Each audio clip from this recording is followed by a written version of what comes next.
கர்த்தர் இயேசு கிறிஸ்துவின் இணையற்ற நாமத்தினாலே உங்கள் அனைவருக்கும் என் அன்பின் வாழ்த்துக்களை நான் தெரிவித்துக் கொள்கிறேன்.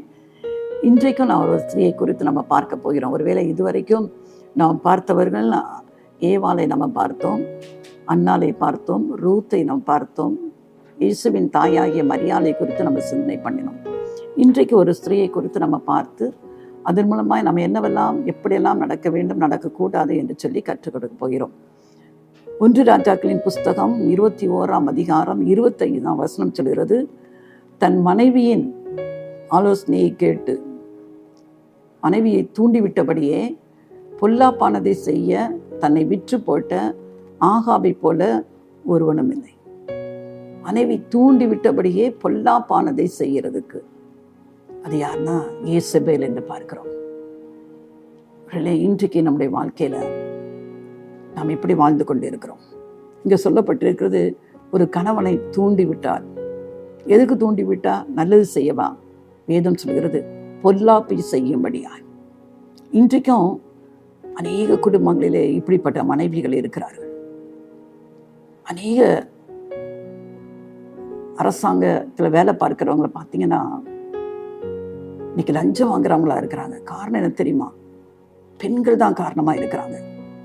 மற்றவர்கள் வைத்திருக்கிற பொருட்களை பார்த்து, மற்றவங்களுடைய ஆடம்பர வாழ்க்கையை பார்த்து, தன் கணவருக்கு வருகிற சொற்ப சம்பளத்தினாலே அப்படியெல்லாம் வாழ முடியாது என்று நினைக்கிறபடினால இப்படிப்பட்ட காரியங்களை செய்யும்படியாய், லஞ்சம் வாங்கும்படியாய் தூண்டிவிடப்படுகிற மனைவியின் தூண்டுதலினாலே இன்னைக்கு அநேக கணவன்மார் என்ன செய்யறாங்கன்னா லஞ்சம் வாங்கி கொண்டிருக்கிறத பார்க்கிறோம். நம்முடைய வாழ்க்கையில நாம் நம்முடைய கணவருக்கு நல்ல ஒரு மனைவியா இருக்கிறோமா? அவர் நல்லது செய்ய வரும்படியாய் தூண்டி விடுகிற ஒரு மனைவியா இருக்கிறோமா? இல்ல தீமையான காரியங்களை செய்யும்படியாய் தூண்டி விடுகிற ஒரு மனைவியா நம்ம இருக்கிறோமா? இதுதான் யேசபேலின் வாழ்க்கையில இருந்து நம்ம கற்றுக்கொள்ள வேண்டிய ஒரு பெரிய காரியம். அங்க பார்க்கிறோம், இன்னைக்கு நம்ம சொல்றோம் இந்த ஸ்பிரிட் ஆஃப் ஜெசபேல் என்று சொல்லப்படுகிறோம். இந்த ஸ்பிரிட் என்ன செய்யும்? ஒருவேளை அந்த யேசபேல் செய்தானா அதே அந்த ஆவி இன்றைக்கும் ஜனங்கள் மத்தியில் அது கிரியை செய்து கொண்டு இருக்கிறத பார்க்கிறோம். யேசபேலின் ஆவி என்று சொன்னாலே அது இன்டிமிடேட் பண்ண, மற்றவங்களை பயமுறுத்தி காரியங்களை சாதிக்க வைக்கும். 2வது டாமினேட் பண்ணும். தான் செய்கிறது தான் எல்லாம் சரி என்று சொல்லி டாமினேட் பண்ண வைக்கும். 3வது நம்ம பார்க்கிறோம், நம்மை கண்ட்ரோலிங்ல வைக்கிறோம். இந்த 3 தான் அந்த ஸ்பிரிட் ஆஃப் ஜெசபேலோட வேலை. இன்டிமிடேட் பண்ணோம், டாமினேட் பண்ணோம், கண்ட்ரோலில் வைக்க வேண்டும் என்று சொல்லி யேசபேலின் ஆவி அது கிரியை செய்கிறத இன்றைக்கு நாம் உலகத்தில் பார்த்து கொண்டு இருக்கிறோம். நம்முடைய வாழ்க்கை எப்படி இருக்கிறது? இந்த யேசபேல் அப்படி என்ன செய்தால் என்று சொல்லி தான் இன்றைக்கு வேதத்தில் பார்க்கிறோம். 1 ராஜாக்கள் 21ஆம் அதிகாரத்தில் நம்ம பார்க்கும்போது அங்கே ஆகாப் ராஜா அங்கே இன்னொரு மனுஷனை சந்திக்கிறார். நாபோத் என்கிற ஒரு மனுஷனை சந்திக்கிறார். அந்த நாபோத்திடம் போய் அவர்கிட்ட ஒரு சின்ன ஒரு திராட்சை தோட்டம் வைத்திருக்கிறார். அது ஆகாபுடைய அரண்மனைக்கு பக்கத்துல அந்த திராட்சை தோட்டம் இருக்குது. அதனால அந்த நாபோத்திட்ட போய் அவர் என்ன சொல்கிறாரு, உன் திராட்சை தோட்டம் ஏன் அரண்மனை பக்கத்துல இருக்கிறது, அந்த திராட்சை தோட்டத்தை நான் ஒரு கீரை கொள்ளையா மாற்ற போறேன், கீரைலாம் நான் வளர்க்கணும், அதுக்காக உன் திராட்சை தோட்டத்தை எனக்கு கொடு அப்படின்னு சொல்றாரு. அதுக்கு பதிலாக நான் உனக்கு வேற திராட்சை தோட்டம் தாரேன்னு சொல்கிறார். அப்போ அந்த நாபோத் சொல்கிறார், என் பிதாக்களின் சுதந்திரத்தை நான் என்ன செய்ய மாட்டேன், உமக்கு கொடாதபடி கர்த்தர் என்னை காப்பாற்றுவாராக. ஏன்னா இது எனக்கு பிதாக்கள் கொடுத்த அந்த சொத்து, அதை நான் கொடுக்க மாட்டேன் என்று சொல்லி அவர் தீர்மானமா என்ன சொல்கிறாரு, சொல்வதை நம்ம பார்க்கிறோம். கொடுக்க மாட்டேன் என்று சொன்னவுடன் ஆகாப் என்ன செய்கிறார், கோபம் விசனம் அடைகிறார். ஒரு ராஜா, அவன் பேருங்க, போய் வீட்டில் போய் படுத்துக்கொள்கிறான். படுக்கையில் போய் இந்த ஒரு திராட்சை தோட்டத்திற்காக போய் படுத்துக்கொள்கிறான். அப்படிதான் அவன் மனைவியாக யேசபேல் வருகிறான். யேசபேல் வந்து கேட்குறான், ஏன் இப்படி படுத்து கிடக்கிறேன்னு அவன் சொல்லுகிறான். இப்படி நாபோத்திட்டு நான் என்ன செஞ்சேன், அந்த திராட்சை தோட்டத்தை கேட்டேன், அவன் கொடுக்க மாட்டேன்னு சொன்னோன்னு யேசபேல் அங்கே வருகிறார். இதற்கு தான் இப்படி இருக்கிறீரா என்று சொல்லி அவன் என்ன செய்கிறா தெரியுமா, நான் உனக்கு அதை பெற்றுக்கொள்கிறேன் என்று கொடுக்கிறேன் என்று சொல்லி ஆகாப் ராஜாவின் பேரினாலே ஒரு நிருபத்தை எழுத சொல்றார். எழுதுகிறார். அந்த நாபோத் வசிக்கிற பட்டணத்துல 2 பொய் சாட்சிகளை ஏற்படுத்தி நாபோத் ராஜாவையும் தேவனையும் தூஷித்தான் என்று சொல்லி, அந்த காலத்துல ராஜாவையும் தேவனையும் தூஷிக்கிறவர்களுக்கு கல்லெறிந்து கொள்ளப்பட வேண்டும் என்று சொல்லி பேலியாளின் மக்களை ஏற்படுத்தி நாபோத்தை கொன்று போடும்படியாய் அந்த பட்டணத்து மூப்பர்களுக்கு அவ என்ன செய்கிறார், ஆகாப் ராஜாவின் பேரினாலே நிருபத்தை எழுதி அனுப்புகிறார். அவங்களும் அங்கே என்ன செய்கிறாங்க, உபவாசம் என்று சொல்லி எல்லாரையும் அழைத்து நாபோத்தை நடுவில் நிறுத்தி இவன் ராஜாவையும் தேவனையும் தூஷித்தான் என்று சொல்லும்படியாய் அந்த 2 பேலியாளின் மக்களும் வந்து சாட்சி சொல்லுகிறார்கள். அதனால நாபோத்தை என்ன செய்கிறாங்க, கல்லெறிந்து கொன்று போடுகிறார்கள். கல்லெறிந்து கொன்று போட்டவுடன் அவன் அநியாயமாய் கொலை செய்யப்படுகிறான். அந்த நேரத்துல தான் வீட்டில் வந்து சொல்லுகிறா, இப்போ போய் நீர் என்ன செய்யும், நாபாத்தோட திராட்சை தோட்டத்தை எடுத்துக்கொள்ளும், அவன் இப்போ இல்லை, உயிரோடு இல்லை என்று சொல்லுகிறான். ஆகாப் சந்தோஷமா சரி என்று சொல்லி புறப்பட்டு போகும்போது எலியா தீர்க்கதரிசி நேராக எதிர்படுகிறார்.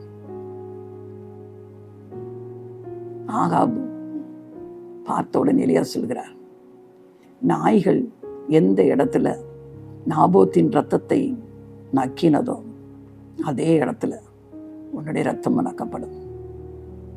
யேசபேலின் சரீரம் அது யாருன்னு கண்டுகொள்ளக்கூடாதபடிக்கு அவள் அப்படிப்பட்ட ஒரு மரணத்தை சந்திப்பாள் என்று சொல்லி,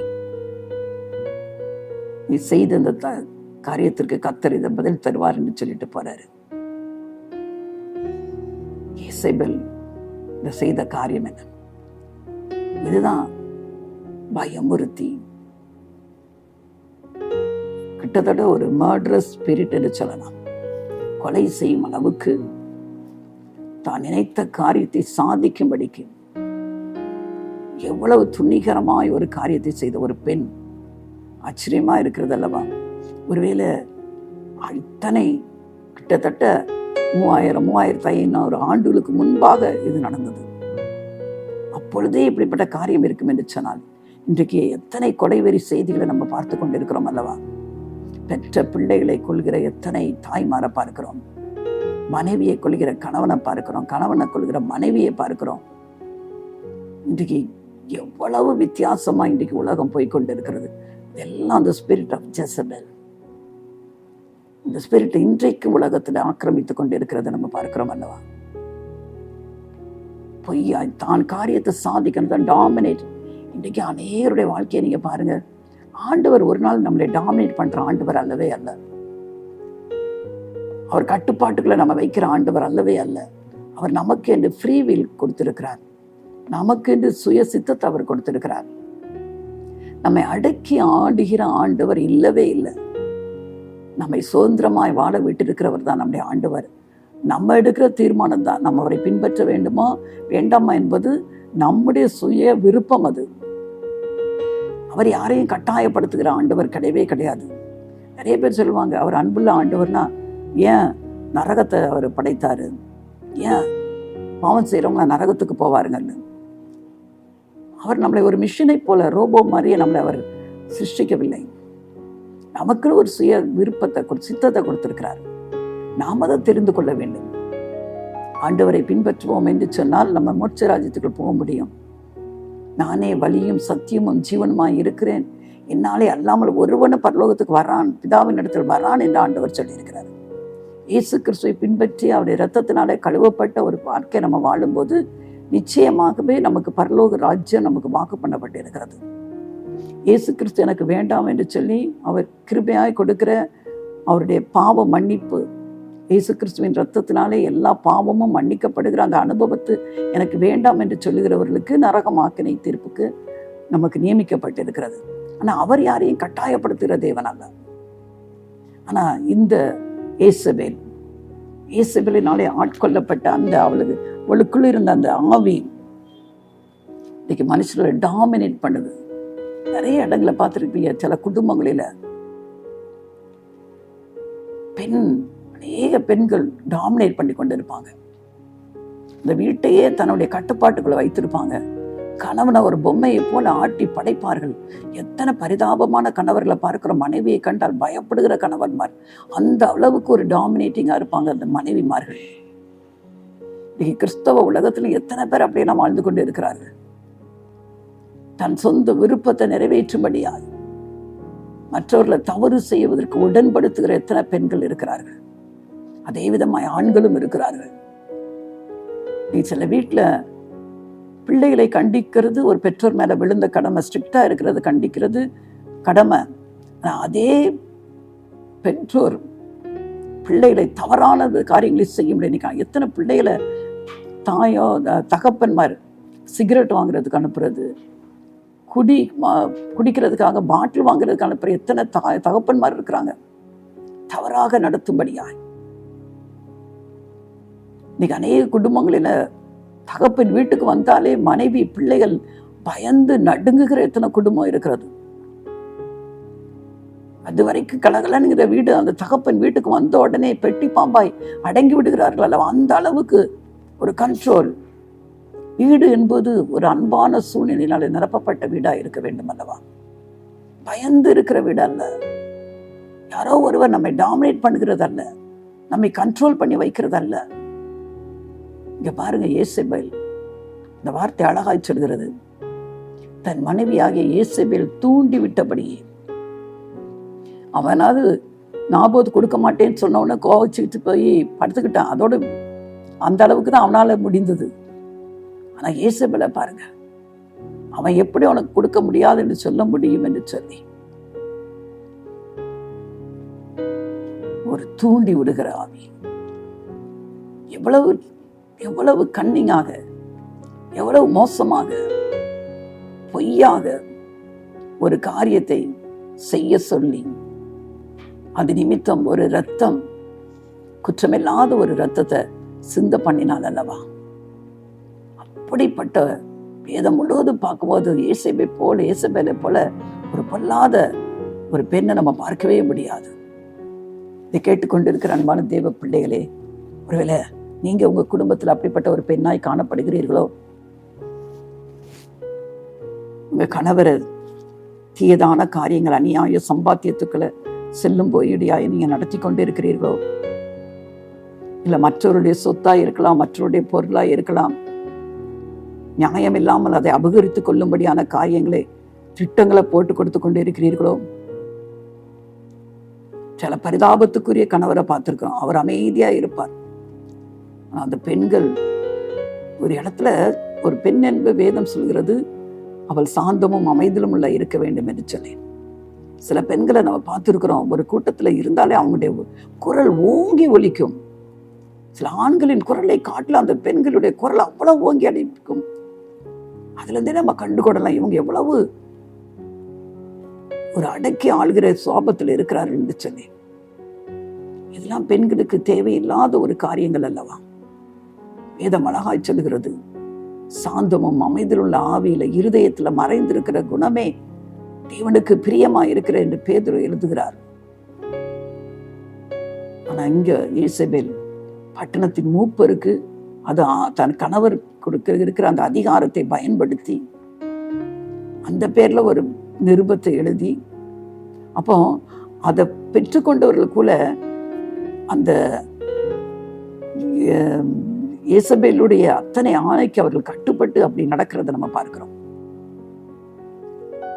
இந்த நாட்களில அருமையான தேவ பிள்ளைகளே, நம்முடைய குடும்பம் அந்த பரிதாப முடிவை பாருங்க. யேசபேலுடைய குடும்பத்துல பார்க்கிறோம். ஆகாபுடைய அந்த யுத்தத்துல அவன் செத்து போகிறான். அவனுடைய கவசத்தை எல்லாம் கொண்டு போய் ஒரு ஆற்றுல கழுவுறாங்க. அதுல படிந்திருக்கிற ரத்தம் அந்த இடத்துல நாய்கள் வந்து அதை நக்கிட்டு.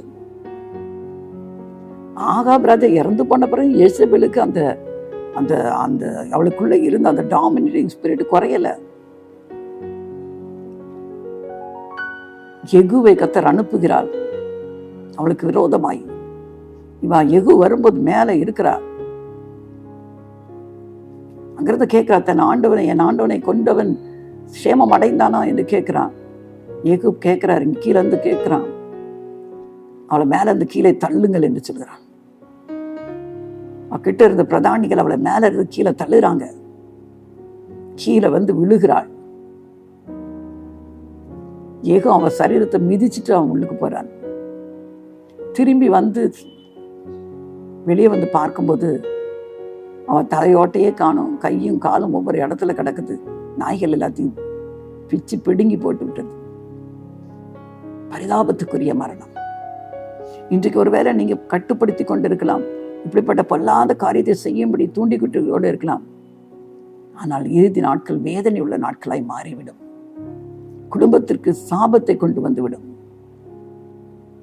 பின் நாட்களில் அது மிகுந்த சாபத்தை சந்ததி சந்ததியாக கொண்டு வந்துவிடும். யாருக்கும் அநியாயம் செய்து விடாதீர்கள்.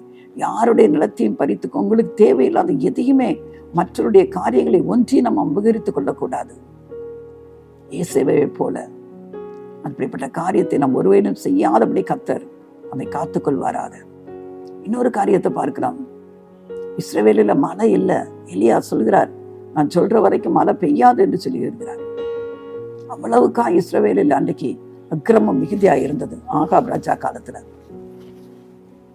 திரும்ப ஆண்டவர் சொல்கிறார், நீ போய் உன்னை ஆகாபுக்கு காண்பி, மலையை வர்ஷிக்க பண்ணுவேன் என்று சொல்கிறார். திரும்பவும்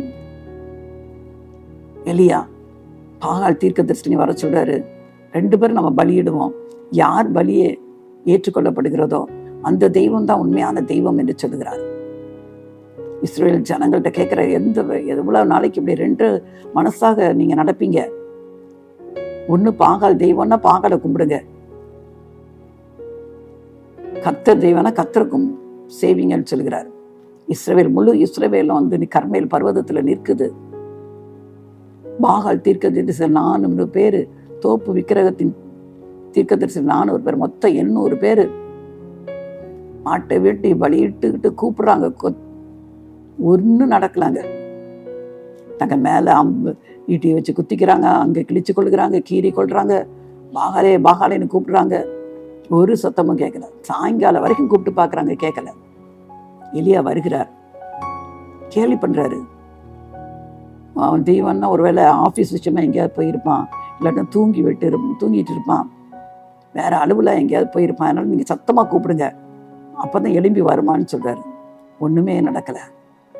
ஆனா எலியா இடிந்து போன ஒரு பலிபீடத்தை சரி செய்து அதுல விறகெல்லாம் விட்டு அந்த விறகுலையும் தண்ணியை ஊத்துறாரு. அக்கினி விறகு தண்ணி அவிச்சு போடும், ஆனா அவர் தண்ணியை ஊத்துறாரு. தண்ணியை ஊத்துட்டு ஒரு சின்ன ஜெபம், என்னை கேட்டுங்க ஆண்டவரே, இந்த ஜெபத்தை கேளுங்க, நீங்க தான் இஸ்ரவேலில் தேவனாகிய கர்த்தர் என்பது இந்த ஜனங்கள் அறிந்து கொள்ளட்டும் என்று சொல்லி, என்னை கேட்டர்களும் என்று சொல்லி ஒரு சின்ன ஜெபம் செய்கிறாரு. வானத்திலிருந்து இறங்கி அக்கினி இறங்கி வருகிறது. அவ்வளத்தையும் அந்த பலியெல்லாம் பட்சித்து போட்டது. அப்பதான் ஜனங்கள் எல்லாரும் கர்த்தரே தெய்வம் என்று சொல்லி எல்லாரும் ஆரவரிக்கிறாங்க.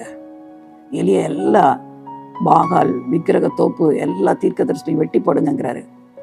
அத்தனை பேரையும் 800 பேரையும் கொன்று போடுகிறார்கள். இந்த செய்தி ஏசபேலுக்கு போகிறது. ஏன்னா ஏசபேல் தான் அந்த காரியத்துக்கு, அவள் தான் மூலக்கரு. பாகாலை வழங்க வைத்தது, விக்கிரக ஆராதனை செய்ய வைத்ததெல்லாம் ஏசபேல் தான். ஏன்னா அவள் இஸ்ரவேலில் இருந்து வந்த பெண் அல்ல. அவள் சீதோனின் ராஜாவுடைய மக. அந்த விக்கிரக வணக்கம் தான் அவளுக்குள்ள இருந்ததுனாலதான் அவ அதை இந்த இஸ்ரேல் தேசத்துல அதை என்கரேஜ் பண்ணா. கர்த்தர் அதை அருவருக்கிறார். ஏசபேலுக்கு சொல்லப்படுகிறது, அவளுடைய தீர்க்கதரிசிகள் எல்லாரும் கொல்லப்பட்டார்கள் என்று சொல்லி. உடனே ஒரு எலியாவுக்கு ஒரு செய்தி அனுப்பப்படுகிறது. நாளைக்கு இன்றைய தினம் நாளைக்கு இந்த நேரத்துல அந்த தீர்க்கதரிசிக்கு எப்படி செய்யப்பட்டது அது மாதிரி எலியாவின் உயிர் இருக்காது என்று சொல்கிற அளவுக்கு ஒரு செய்தியை அனுப்புகிறாள். அவ்வளவு ஒரு பயங்கரமான ஒரு பெண்ணாய் அவள் காணப்படுகிறாள்.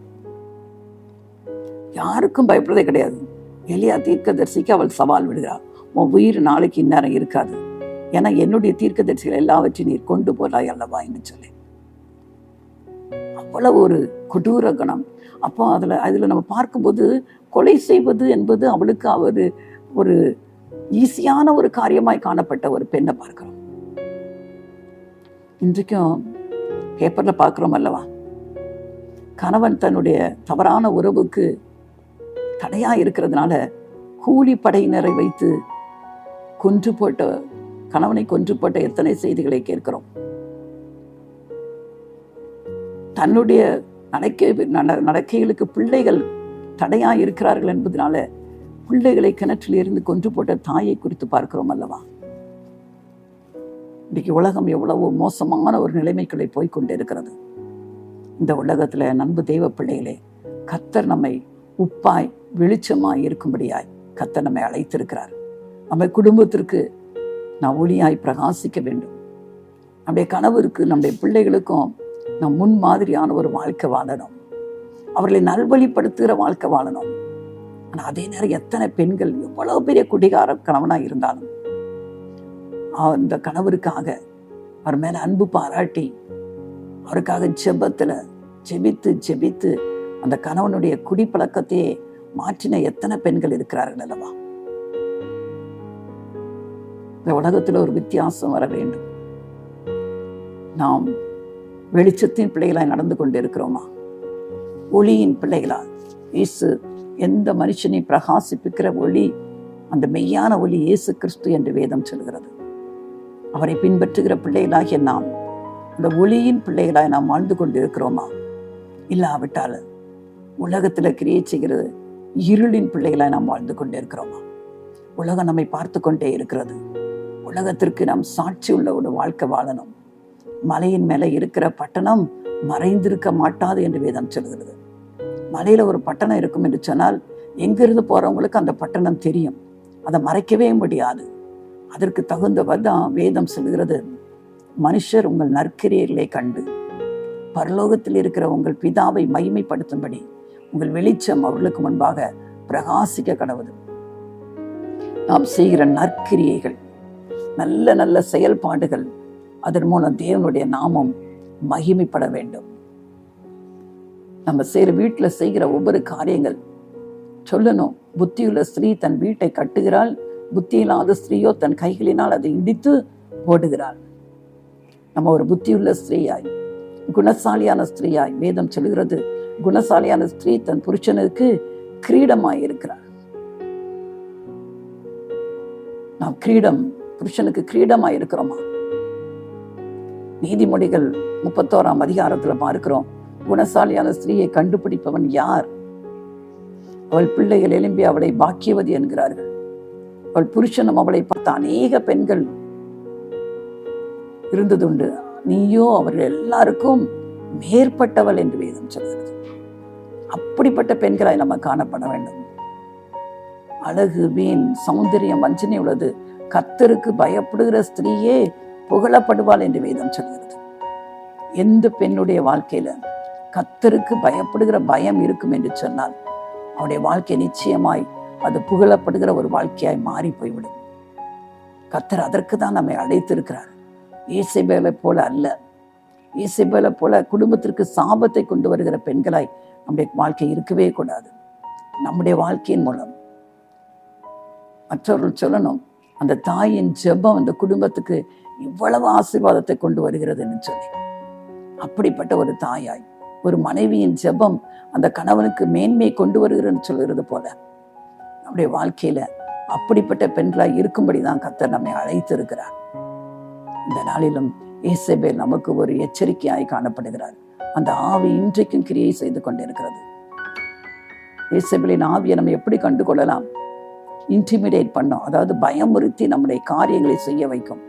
டாமினேட் பண்ணோம், எல்லாவற்றிலும் தான் தான் முதல்ல இருக்கணும் என்கிற ஒரு டாமினேட்டிங் ஸ்பிரிட்டாய் அது இருக்கும்.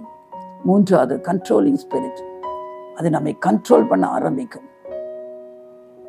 எப்பொழுது பார்த்தாலும் நம்மை குறித்து அபியூஸ், நம்மளை அதாவது தீதானதிலே சொல்லி கடிந்து கொண்டே இருந்து நிமிரக்கூடாதபடி நம்மை ஒரு கண்ட்ரோலுக்கு வைக்க நினைக்கும். இதெல்லாம் இருக்கிறத பட்சத்தை நீங்க பார்க்கும்போது ஆண்டவர் சமூகத்தில் அதற்காக நீங்க ஜெபிக்க ஆரம்பிக்கணும். ஆண்டவருக்கு நீங்க கீழ்ப்படிந்து அவருடைய வார்த்தையை கேட்க கேட்க அவருடைய பிள்ளைகளை வாழ கர்த்தர் இப்படிப்பட்ட கிரியை நம்மளை அண்ட விடாதபடி அவர் பாதுகாத்துக் கொள்வார்.